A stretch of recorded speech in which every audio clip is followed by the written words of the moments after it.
May nabasa po kasi kung isang babasahin na ang sumulat po si Armstrong. Sinasabi niya po na ang mga mapupunta raw po sa impyerno ay matutupok at hindi raw walang hanggang magdudusa. Tulad po ng sinasabi nila sa verse na Malakias 4:1 and 3. Basahin natin ang 4:1 and 3 of Malakay. Pakinggan nyo.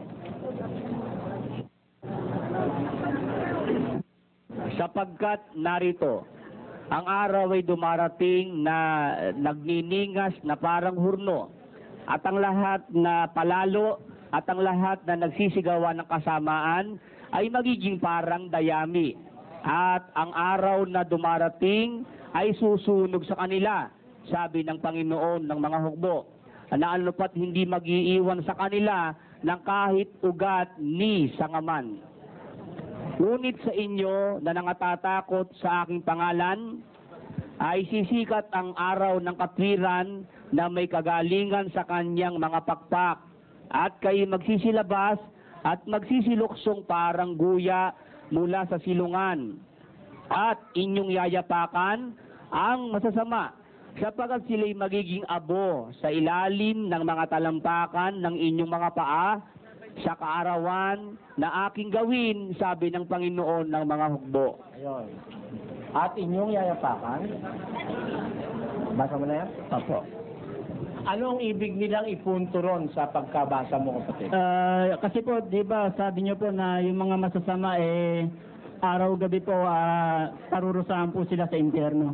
Bali, sa paniniwala po nila, lumalabas po na kapag napapunta po sa impyerno yung mga masasama, matutupok po sila, hindi na po sila magdadanas ng napakahabang panahon. Parang ganun po. Ibig sabihin, ang batayan nila rito, yung pati kanilang ugat masusunod. Ano?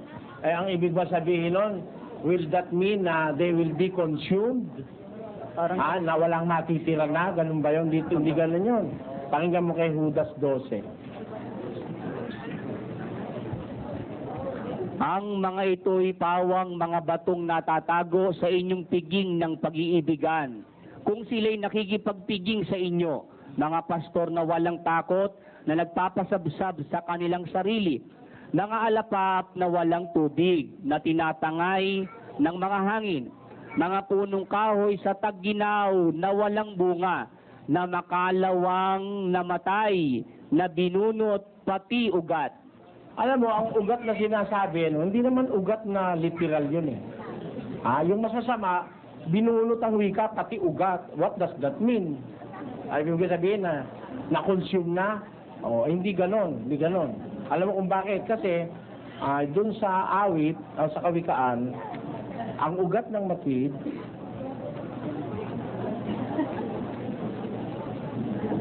ang masama, ang tao ay hindi matatag sa pamamagitan ng kasamaan. Ngunit ang ugat ng matwid ay hindi makikilos. Ayun, ang ugat ng matwid hindi makikilos.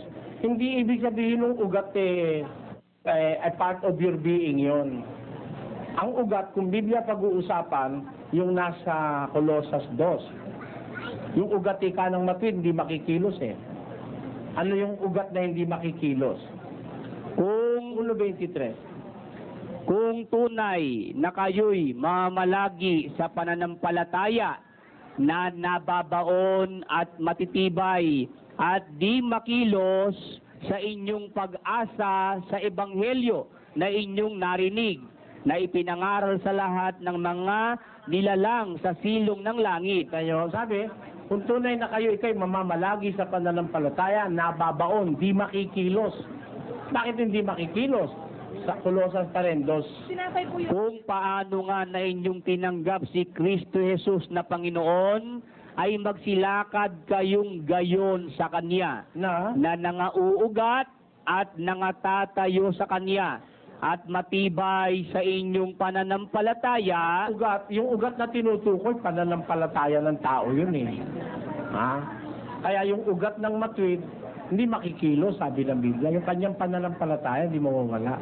Kaya nung sabihin doon sa Malakias, nakanipati kanilang ugat mawawala, ang mawawala yung pananampalataya, hindi yung tao. Di ba, no? Ngayon, anong katunayan na hindi tama yung pakahulugan ni Armstrong na yon? Basahin natin sa Apokalipsis 14. Ganito ang nakasulat. At Ang ibang anghel, ang pangatlo ay sumunod sa kanila na nagsasabi ng malakas na tinig, kung ang sino man ay sumasamba sa hayop at sa kanyang larawan at tumatanggap ng tanda sa kanyang noo o sa kanyang kamay, ay iinom din naman siya ng alak ng kagalitan ng Diyos na nahahandang walang halo sa inuman ng kanyang kagalitan. At siya'y pahihirapan ng apoy at asupre sa harapan ng mga banal na anghel at sa harapan ng kordero. At ang usok ng hirap nila ay napaiilang lang magpakailan-kailanman. At sila'y walang kapahingahan araw at gabi. Silang mga nagsisamba sa hayop at sa kanyang larawan at sino mang tumatanggap ng tanda ng kanyang pangalan. Maliwanag yun eh. Hindi ako may sabi nun, sabi ng Biblia yun. So magiging immortal po ba yung mga itatapon? Oo, immortal talaga. Kasi kung paano ang isang tao maliligtas ay magiging immortal to enjoy eternal life, yung hindi maliligtas magiging immortal din para to taste immortal punishment. Ang katunayan sa araw na yon ng wika, basa. At sa mga araw na yaon ay hahanapin ng mga tao ang kamatayan at sa anumang paraay hindi nila masusumpungan. Kita mo. Hindi immortal nga.